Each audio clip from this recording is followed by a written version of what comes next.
You'll see the Union Jack on the front of the tractor. It was a big Buy British campaign after the war, because obviously we couldn't import American dollar stuff because we just didn't have any spare currency. And there was a big massive campaign to promote British industry and to get us to export. And British products meant a lot in the world. Hence the Union Jack on the side of this Field Marshal.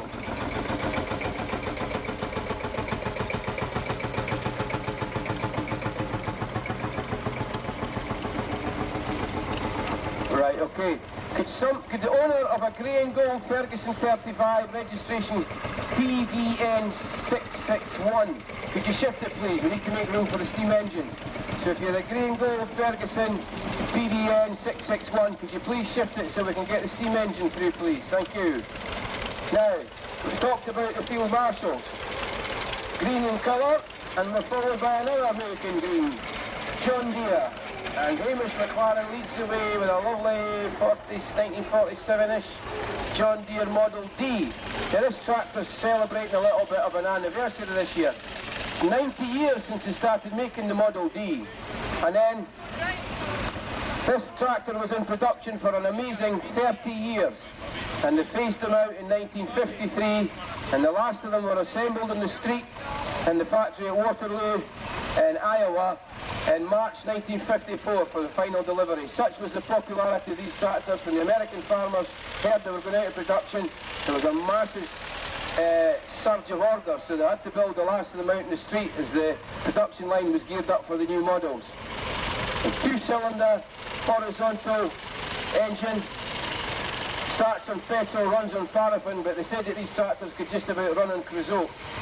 Very popular with thrashing contractors on this side of the Atlantic, but they were dreadfully slow on the first in the ring is the unusual sight of Ian Brown running a field tractor.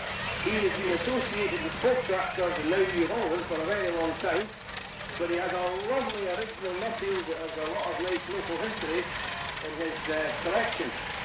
And he's brought it along today, a petrol pallet in Nuffield, the EM4, the first design of Nuffield tractor produced, built down Ward End in Birmingham. And Nuffield was part of Morris Motors.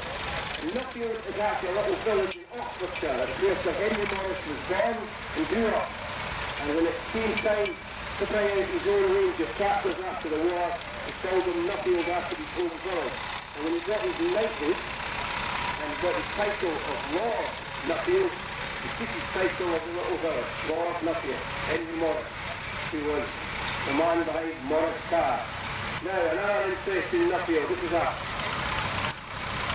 three-wheeler, a road crop Nuffield, an GM4M3 with a single front wheel. Again, from roughly the same type of machine tractor, maybe slightly later in the early 50s. This one's in speed-4 diesel engine, which was a common diesel fitted into the Nuffield.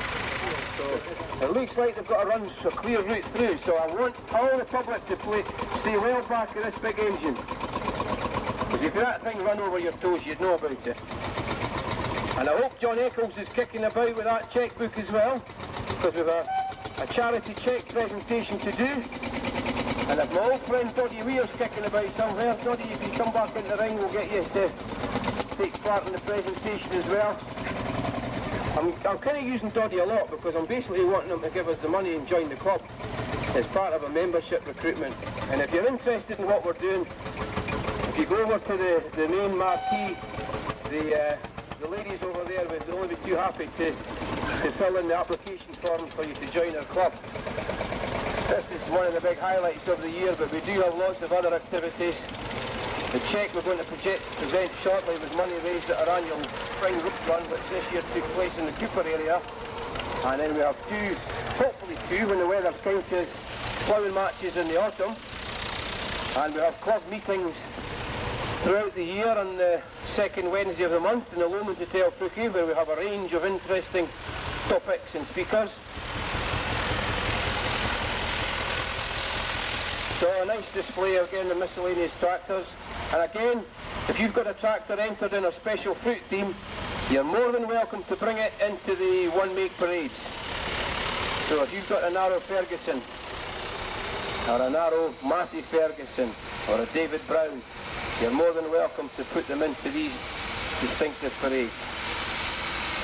Now, if the stewards can just watch when these John Deeres go back into the areas, if you still leave a room to get that big Fowler engine coming down here. It's moving now. Great to see.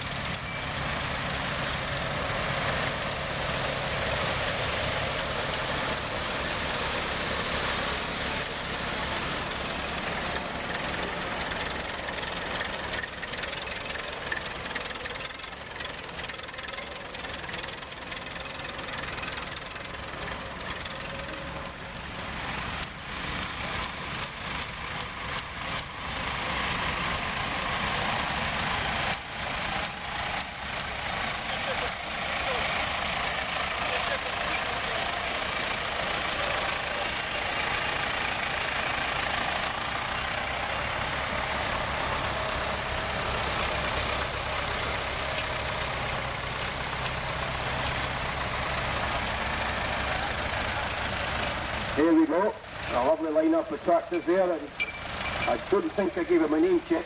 Dave Wallace, there's a lot of work with the club there at the wheel of the 702. Now, I've got a gentleman to speak to, and he's kind of, he says that